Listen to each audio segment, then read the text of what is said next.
Okay, so the Lego Movie is one of my all-time favorite animated films, which is made blatantly clear by my constant talking about it. Naturally, I'm gonna go absolutely bonkers over a trailer for the Lego Movie 2. They dropped the logo for this recently, and honestly, I wasn't expecting to get a trailer so soon. Especially with the release date being February of next year, which is oddly when they released the first one. I don't know, maybe they just like releasing movies around that time. Which is really weird because it's a bad month to release movies because the Oscars have already been picked.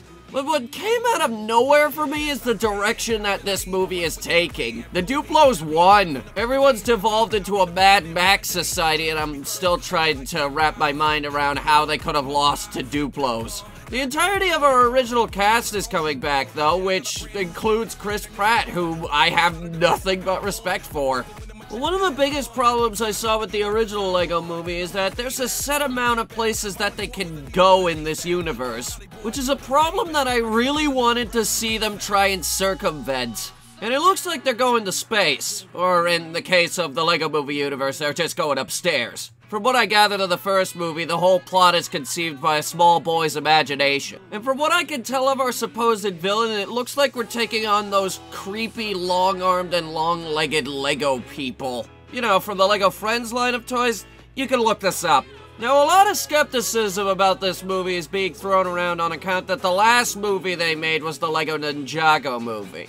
But there's a distinct difference between these two films. Whereas the Lego Ninjago movie was specifically trying to sell one set of toys, this one is a mixed bag in and of itself. It's a culmination of a whole bunch of different Lego characters and some new ones. It's like when you take all of your Legos and dump them in a big bin and then build whatever you want with it. The Lego Batman movie went for this too, but to a lesser extent. Batman felt more grounded, while the Lego movie does whatever the hell it wants. And total creative freedom is what Lego is all about. This is what we fought so hard in the first movie to establish. And you need to remember where this movie is coming from. This is coming from the movie that got us to buy a set for a double-decker couch. And I will admit, the bar is set pretty damn high for this movie, because it's coming off of one of the most highly acclaimed animated movies in recent years. And we don't have our original two directors who were behind the first movie, which is distressing, but it seems like the new people know what they're doing. I think they realize that the bar is set pretty high, and I think they realize that everyone wanted another movie. Honestly, most of my skepticism went away when they released the Lego Batman movie last year. And I think we have the same writing team from the first movie too, which is an enormous point in its favor. And to the trailer's credit, all it did was establish a basic plot line. We don't know where it's gonna go from here. For all I know, we could be going to take on the creepy line of Lego Jack Stone Lego figures, which you can look that one up as well. But if it's one thing that the Lego Movie universe has proven, it's that it's unpredictable. And unpredictability is good, especially since this is coming off of a movie that I gave a 9.8. I rarely give those out. So I too have set the bar really, really high. Which part of me feels that I shouldn't do, but then again, I gave this my Film of the Year award back during my Film of the Year phase that this show was going through. So I got my expectations, Warner Animation Group, or WAG as I like to call you. I'll be keeping an eye on this project.